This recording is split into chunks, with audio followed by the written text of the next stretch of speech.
বায়ু দূষণ ও স্বাস্থ্য ঝুঁকি দুটি শব্দ একে অন্যের সাথে ওতপ্রোতভাবে জড়িত।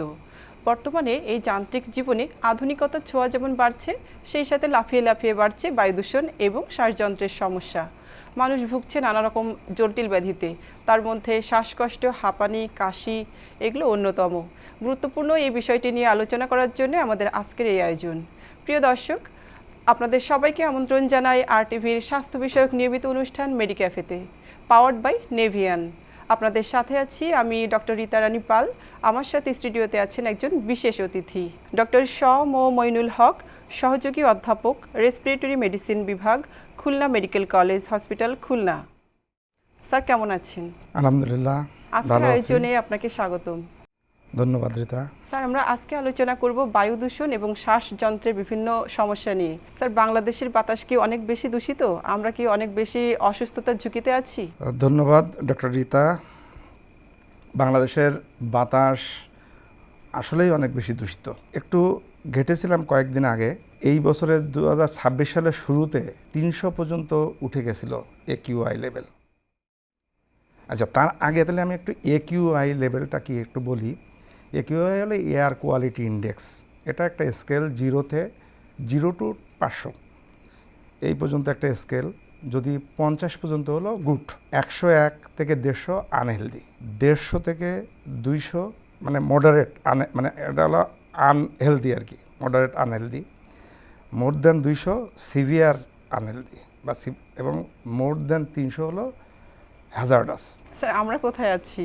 এখন আমরা সেটাই বলছিলাম যে আমরা সম্ভবত ফেব্রুয়ারি 23 তারিখে বাংলাদেশের AQI ছিল হলো 253। অনেক বেশি, মানে হ্যাজার্ডাস, মানে হ্যাজার্ডাস না, 300-র বেশি হলে হ্যাজার্ডাস। এটা হলো সিভিয়ার আনহেলদি। তারপরে মার্চ মাসের কোনো একটা তারিখে ছিল 300+, 332 সম্ভবত। জি স্যার। তা এই যে AQI আসলে বাতাসের কোয়ালিটি নির্ধারণ করে, বাতাসের কোয়ালিটিটা কেমন। আর বাতাসের কোয়ালিটি বলতে কি, যে বাতাসের ভিতরে আসলে ভেসে বেড়ায় বিভিন্ন পার্টিকেলস, বিশেষ করে 5টা পার্টিকেলস বাতাসের মধ্যে মোর ইম্পর্টেন্ট। স্যার, এক্ষেত্রে আপনার কাছে আমার প্রশ্ন, যে বায়ু দূষণ কিভাবে ফুসফুসের ক্ষতি করে? আচ্ছা, বায়ু দূষণ ফুসফুসের ক্ষতি করার মূল কারণ, বায়ু দূষণের ভিতরে আসলে বায়ু দূষণ মানে আমি যেটা বলছিলাম আর কি, যে বায়ু দূষণ বাতাসের ভিতরে ক্ষুদ্র ক্ষুদ্র কণা ভেসে বেড়ায় আর কি, পার্টিকুলেট ম্যাটেরিয়াল বলে একে। এটার মেনলি আছে হলো PM 2.5, PM 10, এছাড়া আছে nitrogen dioxide, sulphur dioxide, ozone, হ্যাঁ, এগুলো। তো এটা কীভাবে ক্ষতি করে, যখন আমরা বাতাসে ভেসে বেড়াচ্ছে, আমরা শ্বাস নিচ্ছি, শ্বাস নিলে ওটা যাচ্ছে কোথায়? ফুসফুসে যাচ্ছে। শ্বাস নিলে আমার ফুসফুসে যাচ্ছে, ফুসফুসে একটা পার্টিকেল যাচ্ছে, সেটা হলো কি এক্সোজেনাস, বাইরের জিনিস, শরীরের জিনিস না। আপনি ডাক্তার, সাধারণ জনগণ না বুঝলে আপনি বুঝবেন যে একটা বাইরের পার্টিকেল গেলে কি হয়, আমাদের ইনফ্ল্যামেটরি রিয়াকশান হয়। বারবার যদি ইনফ্ল্যামেটরি রিয়াকশান হতে থাকে কি হবে, সেখানে নষ্ট হবে আর্কিটেকচার, নষ্ট হবে নর্মাল টিস্যু সেল, নষ্ট হবে। স্যার, আলটিমেটলি শ্বাসকষ্ট বারবার নষ্ট হবে, নষ্ট হতে হতে আলটিমেটলি কি, যে আমাদের আমি আমার পেশেন্টদেরকেও বলি, আপনাকেও একটু জোর বলি আর কি, যে আমরা একটা ফুসফুসটাকে একটা গাছের সাথে তুলনা করি। একটা গাছের একটা কাণ্ডটা হলো ট্র্যাকিয়া। এই গাছটাকে 2 ভাগে, তারপরে বড় 2টো কাণ্ড হলো, তাহলে 2টা প্রিন্সিপাল ব্রঙ্কাস, 2 লাঙের জন্য, একটা রাইট লাঙের জন্য, একটা লেফট লাঙের জন্য। এবার ওই একটা কাণ্ড আবার ভাগ হয়ে গিয়ে পাতাকে আপনি একটা আঙ্গুর মনে করেন, প্রত্যেকটা পাতাকে আঙ্গুর, কারণ অ্যালভিউলাসটা যেখানে বাতাসটা যায় সেটা হলো আঙ্গুরের মতো এরকম। তাহলে আপনি এবার এই যে গাছের কাণ্ড থেকে শুরু করে ওই পাতা পর্যন্ত, অর্থাৎ আঙ্গুর পর্যন্ত, প্রত্যেকটা যে ডাঁটা মতো আছে, সেটাকে আপনি একটা নল ধরেন, টিউব ধরেন, এর ভিতর দিয়ে বাতাস যাচ্ছে, ওই আঙ্গুর পর্যন্ত বাতাস ঢুকছে। আপনি বাতাসের সাথে আপনি ফরেন পার্টিকেলস ইনহেল করবেন।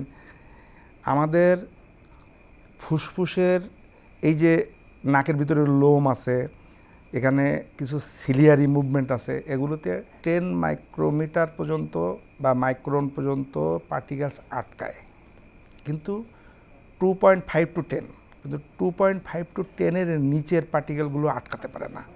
তাহলে সে ডাইরেক্টলি কী হচ্ছে, অ্যালভিউলাস পর্যন্ত চলে যাচ্ছে। অ্যালবুলাস পর্যন্ত যখন চলে যাচ্ছে, অ্যালবুলাসে গিয়ে সে ইনফ্লামেশন করছে।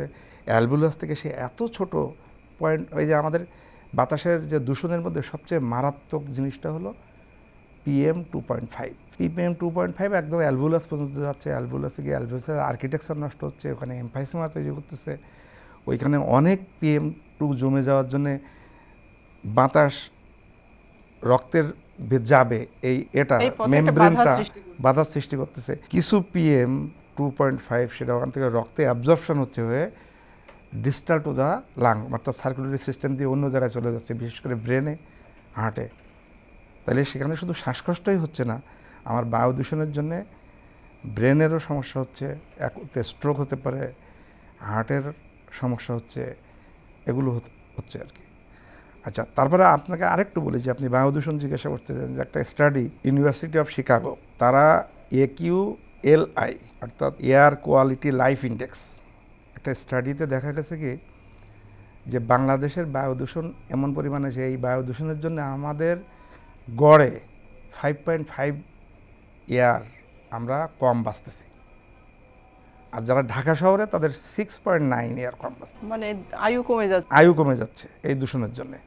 তাহলে আপনি বললেন যে বাংলাদেশের বাতাস আসলেই দূষিত কিনা? অবশ্যই বাংলাদেশ। স্যার, তাহলে আপনার কথা থেকে বোঝা যাচ্ছে যে সবাই আমরা অনেক বেশি রিস্ক। সবাই আমরা অনেক বেশি রিস্ক। স্যার, আমি কি জানতে চাই এই রিস্ক কি কোনো একটা নির্দিষ্ট গ্রুপের জন্য কম বা বেশি এমন হতে এখানে পারে? এই রিস্কটা হলো বেশি হয়, হ্যাঁ অবশ্যই, সেটা আমি বলছি যে আমি আরেকটু জানাই বলে নিই যে এই রিস্কটা বেশি হলো শীতকালে, কারণ শুষ্ক আবহাওয়া থাকে, বাতাসে ভেসে বেড়ায়। স্যার, বয়স ভেদে কি এখানে কোনো হ্যাঁ, ডিফারেন্স? বয়স ভেদে অবশ্যই আছে, শিশুদের এবং বয়স্কদের এটা রিস্ক বেশি। স্যার, গর্ভবতী মহিলারা কি এই বায়ু দূষণের সমস্যায় বেশি ভুগতে পারেন? গর্ভবতী মহিলারা বায়ু দূষণের সমস্যায় বেশি ভুগতে পারে বলতে কি যে গর্ভবতী মহিলা তো সেটা অ্যাডাল্ট মহিলা, সেটার রিস্ক আছে, সেটার রিস্কটাও তো অন্যভাবে আসে। স্যার, প্রেগন্যান্সিতে তো ইমিউনিটি অনেক কমে যায়, হ্যাঁ, সেই অন্যভাবে হিসাবে- আসে, সেই অন্যভাবে আসে। তাদের জাস্ট একটা অ্যাডাল্ট, একজন অ্যাডাল্টের যে রিস্ক সেরকম, কিন্তু ইমিউনিটি কমে যায় বলে রিস্কটা আর একটু বাড়ে।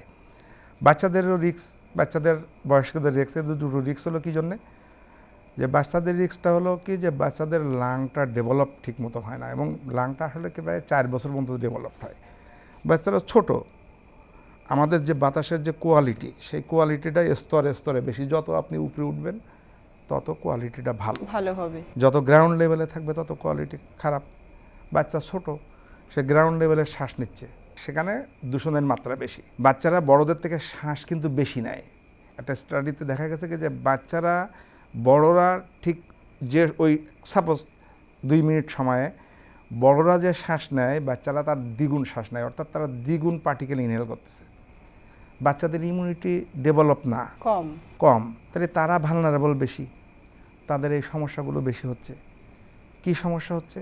কাশি হচ্ছে, শ্বাসকষ্ট হচ্ছে, হ্যাঁ, এই সমস্যাটা হচ্ছে বাচ্চাদের বেশি। এই সেমটা বড়দেরও হচ্ছে, বয়স্কদের। স্যার, বায়ু দূষণের কারণে কি কি ধরনের সমস্যা হতে পারে? বায়ু দূষণের জন্য মূলত রেসপিরেটরি সিস্টেমের অর্থাৎ বক্ষব্যাধির সমস্যাটা বেশি হয়, যেরকম অ্যাজমা, COPD, অ্যালার্জি, এগুলো অর্থাৎ কাশি, শ্বাসকষ্ট, হ্যাঁ, এটাগুলো বেশি হয়। এছাড়া বায়ু দূষণের জন্য আমার হার্টের সমস্যাও হতে পারে, বায়ু দূষণের সাথে ব্রেনের স্ট্রোকও হতে পারে। স্যার, আপনি কাশির কথা বলছিলেন, দীর্ঘদিন যাবত যে কাশি হতে পারে, এর কি কি কারণ থাকতে পারে? বায়ু দূষণ ছাড়া আর কি কোনো কারণ আছে? হ্যাঁ, দীর্ঘদিন ধরে যে কাশি, সেটা কাশির হলো কি যে আমরা একটা ক্যাটাগরাইজ করি, একটা অ্যাকুট কফ, ক্রনিক কফ। ক্রনিক কফ আসলে কি যে এটা শুধু কাশি না, যে কোনো কিছুতেই আমরা 2 সপ্তাহের বেশি হলে সেটা একটা সাধারণত ক্রনিক বলি, 2 থেকে 3 সপ্তাহ ক্রনিক বলি। 2 সপ্তাহ থেকে 3 সপ্তাহের নিচে যদি হয় তাহলে সেটা অ্যাকুট। তা এখন এই যে কাশি ক্রনিক যদি থাকে, যেটা এই ক্রনিক কাশি হলো অ্যাজমাতে, COPD-তে, টিউবারকুলোসিসে, এগুলোতে সাধারণত আসলে ক্রনিক কাশি হয়, অর্থাৎ more than 2 সপ্তাহ কাশি থাকে। আর এমনি সাধারণত ফ্লু, আমরা ভাইরাল, হ্যাঁ, তারপরে একটা ব্যাকটেরিয়াল নিউমোনিয়া হলো, সেখানেও কাশি আসতে পারে। স্যার, সেক্ষেত্রে কি অ্যাকিউট কফ হয় অল্প দিনের জন্য? অল্প দিনের জন্য, 1 সপ্তাহের ভিতরে সেটা ভালো হয়ে যায়। স্যার, কাশি কি সবসময় সংক্রমণের কারণেই হয়? না, কাশি সবসময় সংক্রমণের কারণে না। হ্যাঁ, আপনি সংক্রমণ যখন বললেন, সংক্রমণ বলতে আমরা বুঝি সাধারণত ব্যাকটেরিয়াল ইনফেকশনকে, এটাকে আমরা সংক্রমণ, কিন্তু ভাইরাল ইনফেকশন সেটাও কিন্তু সংক্রমণ। আপনি যদি সেই সেন্স নেন তাহলে আসলে কাশিটা সংক্রমণের জন্য। তবে অ্যাজমার কাশি সেটা তো সংক্রমণ না, সেটাও সংক্রমণ না, সেটা হলো অ্যালার্জি। তাহলে কাশি সংক্রমণ ছাড়াও হতে কাশি পারে। সংক্রামক ছাড়াও হতে পারে। কাশির সাথে যদি শ্বাসকষ্ট থাকে তখনও তো চিকিৎসকের কাছে যেতে হ্যাঁ, হবে কাশির সাথে অবশ্যই। শ্বাসকষ্ট থাকলে অবশ্যই চিকিৎসকের কাছে। স্যার আপনি যেমনটি বলছিলেন যে কাশির একটা কারণ হচ্ছে টিউবারক্লোসিস বা যক্ষ্মা রোগ। স্যার কতদিন কাশি থাকলে আমরা মনে করব যে তার যক্ষ্মা বা টিউবারক্লোসিস হতে পারে, এবং এই রোগের লক্ষণগুলোই বা কী কী? যদি কাশি, তো আমি আগেও বলেছি যে কাশিটা অ্যাজমাতে হইতে পারে, অ্যালার্জিতে হইতে পারে, হ্যাঁ, জি।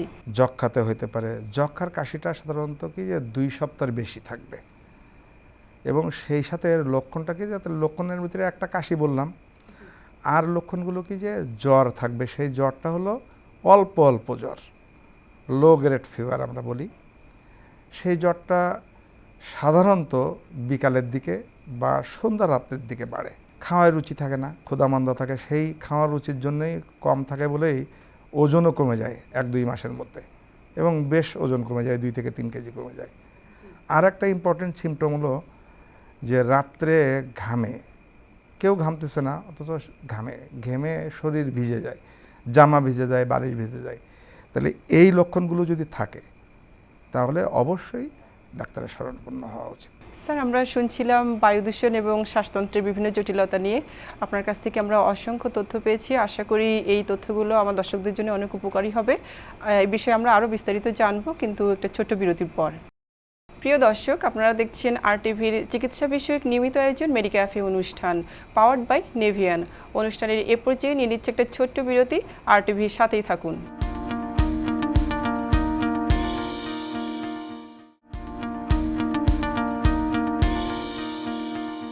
দর্শক, বিরতির পর আপনাদের সবাইকে স্বাগতম জানাই RTVর চিকিৎসা বিষয়ক নিয়মিত আয়োজন মেডিক্যাফে অনুষ্ঠানে, পাওয়ার্ড বাই নেভিয়ান। স্যার বিরতির আগে আমরা শুনছিলাম যক্ষ্মা রোগ নিয়ে। স্যার যক্ষ্মা কি এখনও সংক্রামক এবং ঝুঁকিপূর্ণ রোগ? যক্ষ্মা এখনও সংক্রামক এবং মারাত্মক সংক্রামক এবং মারাত্মক ঝুঁকিপূর্ণ। যক্ষ্মার কারণের মধ্যে আছে যে ওভার ক্রাউডিং একটা কারণ। আমাদের বাংলাদেশ তো ওভার ক্রাউডিং, লো সোশিও ইকোনমিক কান্ট্রি, আমরা সচেতন না, যক্ষ্মা তো ছড়াবেই।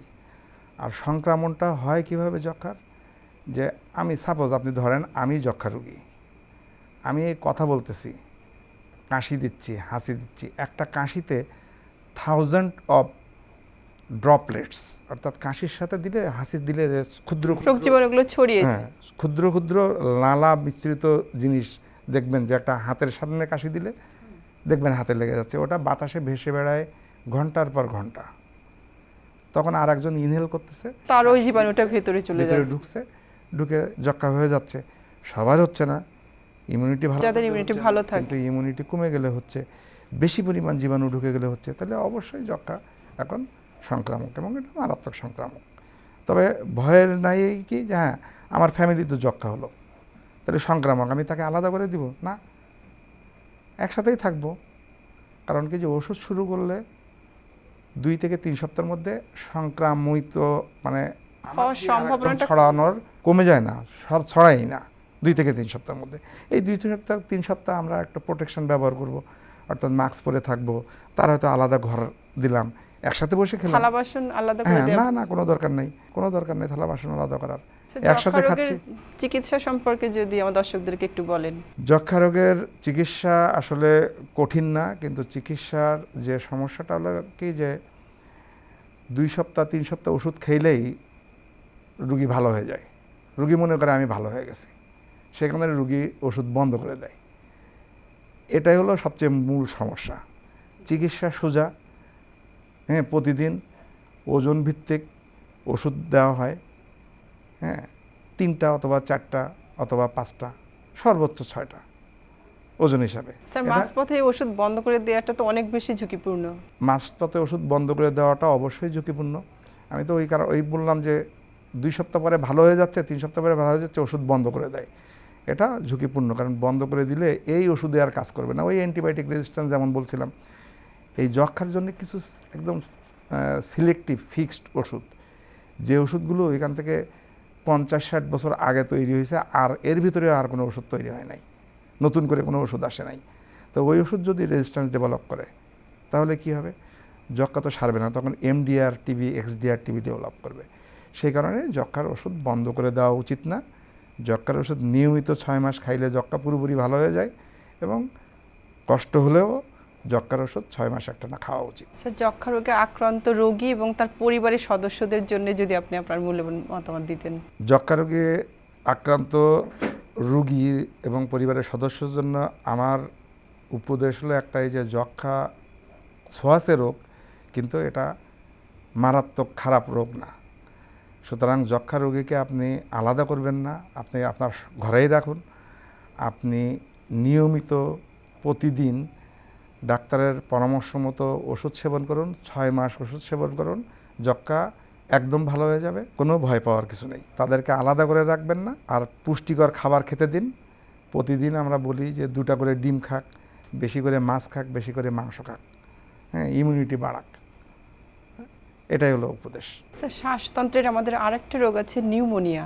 তো নিউমোনিয়া সম্পর্কে যদি কিছু বলেন স্যার, নিউমোনিয়া রোগের লক্ষণগুলো আসলে কেমন হবে? নিউমোনিয়া আসলে কি, যে ব্যাকটেরিয়াল ভাইরাল দুটো দিয়েই হতে পারে। তা সাধারণত আমাদের একটা ব্যাকটেরিয়াল নিউমোনিয়া হলে হয় কি, যে আমি এই যে একটু আগে আপনাদেরকে বলছিলাম যে ওই আঙ্গুর অ্যালভিওলাস, এই নিউমোনিয়া একটা জীবাণু শরীরের ভিতরে ঢুকলো, সে ওখানে মাল্টিপ্লাই করলো, ইনফ্লামেশন করলো, ইনফ্লামেশন দ্যাট ইজ প্রদাহ তৈরি করলো। প্রদাহ হইলে সেখানে পানি চলে আসে, তখন ওই অ্যালভিওলাসগুলো পানিতে ফুলফিল হয়ে গেল। তখন আপনার বাতাস তো আর গিয়ে শ্বাস ওখানে নিতে পারতেছে না, তাহলে শ্বাসকষ্ট হচ্ছে, কাশি হচ্ছে, একটা ইনফেকশন হলো, জ্বর হচ্ছে। তাহলে এই নিউমোনিয়ার জ্বরেরটা হলো টিবির জ্বরের থেকে আলাদা, কি যে নিউমোনিয়ার জ্বরটা হলো অনেক বেশি হাই রাইজ অফ টেম্পারেচার, এবং এই জ্বরের সিভিয়ারিং। নিউমোনিয়াতে বুকে ব্যথা হয়, তারপরে নিউমোনিয়াতে খাওয়ায় রুচি থাকে না, খাওয়ার রুচি কমে যায়। বাচ্চাদের হলে তো আরও খারাপ অবস্থা হয়, বয়স্কদের হলে আরও খারাপ অবস্থা হতে পারে। স্যার, শিশু ও বয়স্কদের জন্য কি নিউমোনিয়া বেশি বিপজ্জনক? হ্যাঁ, অবশ্যই শিশু এবং বয়স্কদের জন্য নিউমোনিয়া অনেক বিপজ্জনক। কারণ তারা তো বলতে পারে না, বাচ্চাদেরকে বলছি যে বলতে পারে না যে আমার সমস্যা হচ্ছে, প্রথম 2-1 দিন এইভাবে চলে যায়। আর বয়স্কদের ইমিউনিটি তো কম থাকে, লাংটা অনেক দিন হয়ে গেছে, এজেড লাং, ইনফ্লামেশন বেশি হয়, সমস্যা তৈরি হয়। স্যার, নিউমোনিয়া হলে কখন হসপিটালে যাওয়ার প্রয়োজন হয়? নিউমোনিয়া হইলেই আসলে কি, যে একটা ডাক্তার দেখানোর দরকার আছে। যদি আপনার প্রচণ্ড রকম জ্বর হচ্ছে, সেই সাথে কাশি হচ্ছে, কাশিতে আপনার স্পুটাম প্রোডাকশন হচ্ছে, অর্থাৎ কফ উঠতেছে, শুকনা কাশি না, সেই স্পুটামের রঙটা হলো গাঢ় হলুদ অথবা লালচে, তাহলে অবশ্যই আপনি ডাক্তারের কাছে যাওয়া উচিত। হসপিটাল না, ডাক্তারের কাছে যাওয়া উচিত। সেটা হসপিটালের ডাক্তারের কাছে যান আর যেখানেই যান। এবার ডাক্তার ওটা দেখার পরে কিছু পরীক্ষা নিরীক্ষা করে হাসপাতালে ভর্তি হওয়া উচিত কি উচিত না, সেটা ডাক্তার ডিসিশন দিয়ে বলবে। স্যার, নিউমোনিয়া প্রতিরোধে কি কোনো ভ্যাকসিনেশন আছে? হ্যাঁ, নিউমোনিয়া এখন প্রতিরোধে পর্যন্ত? ভ্যাকসিনেশন আছে, এবং ভ্যাকসিনেশনটা হলো আসলেই জরুরি দেওয়া উচিত, বিশেষ করে বাচ্চাদের এবং বয়স্কদের। যেমন বাচ্চাদের আমরা দেই আর কি পিসিবি, নিউমোকক্কাল কনজুগেট ভ্যাকসিন। এটা হলো এখন মনে হয় সম্ভবত ইপিআর মধ্যে আছে, শিডিউলে আছে। ওটা সম্ভবত 6 সপ্তাহ, 10 সপ্তাহ, 18 সপ্তাহে 3টা ডোজ দেওয়া হয়, 14 সপ্তাহে দেওয়া হয়। এবং এখানে হলো ওই যে পিসিবি দেয় এবং হিপ দেয়। হ্যাঁ, হিপ হলো হিমোফিলাস ইনফ্লুয়েঞ্জা টাইপ বি, এটা দেওয়া হয়। আর বয়স্কর ক্ষেত্রে আপনার নিউমোকক্কাল ভ্যাকসিন আর ইনফ্লুয়েঞ্জা ভ্যাকসিন আমরা সবার ক্ষেত্রে বছর ইয়ারলি দেই, আর বয়স্কের ক্ষেত্রে একবার নিউমোকক্কাল ভ্যাকসিন। এটা দিলে হাসপাতাল ভর্তি রেট 40% কমে, আর সিভিয়ারিটি রেট আরও বেশি কমে। স্যার, আমরা অনুষ্ঠানের একেবারে শেষ পর্যায়ে চলে এসেছি। আপনি খুব সুন্দরভাবে, চমৎকারভাবে আমাদেরকে বিভিন্ন তথ্য দিয়েছেন শ্বাসতন্ত্র এবং এর সমস্যা সম্পর্কে। সবশেষে দর্শকদের উদ্দেশ্যে যদি কিছু বলতেন। দর্শকদের উদ্দেশ্যে আমার বলার শুধু এইটুকুই, যে আমাদের দেশের আবহাওয়া হিসাবে বাতাস প্রচণ্ড রকম খারাপ। সে কারণে আমরা এই স্বাস্থ্য ঝুঁকি এড়ানোর ক্ষেত্রে আমরা 3টা পরামর্শ শুধু। 1 নম্বরটা কি, যে আমি দূষণ ইনহেল করা কমাই দিব, সেটা কি আমরা মাস্ক ব্যবহার করব। 2 নম্বর হলো কি, যে আপনি নিজের বাড়িটা হলো একটা সুন্দর পরিবেশ বানান, সেখানে কি বদ্ধ ঘর রাখেন না, খোলা বাতাস রাখেন, আলো চলাচল করুক, তাহলে স্যাঁতস্যাঁতে ভাব না থাকুক। ঘরের ভিতরে কিছু গাছ লাগান, কি যেন স্নেক প্লান্ট, তারপর মানি প্লান্ট, এই দুটো নাকি বাতাস পিউরিফাই করে। ঘরে এক্সস্ট ফ্যান রাখুন। আর একটা কি, নিজের ইমিউনিটি বাড়ান। কীভাবে বাড়ান? আপনি অ্যান্টিঅক্সিডেন্ট সমৃদ্ধ খাবার খান, ভিটামিন সি সমৃদ্ধ খাবার খান, আপনি প্রতিদিন একটু ব্যায়াম করেন, একটু হাঁটেন, হ্যাঁ, নিজের ওজন নিয়ন্ত্রণে রাখেন। স্যার, আপনাকে অসংখ্য ধন্যবাদ আপনার মূল্যবান সময় থেকে আমাদের আজকের আয়োজনে সময় দেওয়ার জন্য। আশা করি আমার দর্শকরা অনেক বেশি উপকৃত হবে। ধন্যবাদ ডাক্তার রীতা, ধন্যবাদ RTV আমার এরকম একটা সুন্দর প্রোগ্রামে দাওয়াত দেওয়ার জন্য ধন্যবাদ। প্রিয় দর্শক, আপনারা দেখছিলেন RTV স্বাস্থ্য বিষয়ক নিয়মিত আয়োজন মেডিক্যাফে অনুষ্ঠান পাওয়ার্ড বাই নেভিয়ান। আমরা অনুষ্ঠানের একেবারেই শেষ প্রান্তে। আপনাদের সবাইকে আগামী পর্ব দেখার আমন্ত্রণ রইল। সবাই সে পর্যন্ত ভালো থাকুন, সুস্থ থাকুন, RTVর সাথেই থাকুন।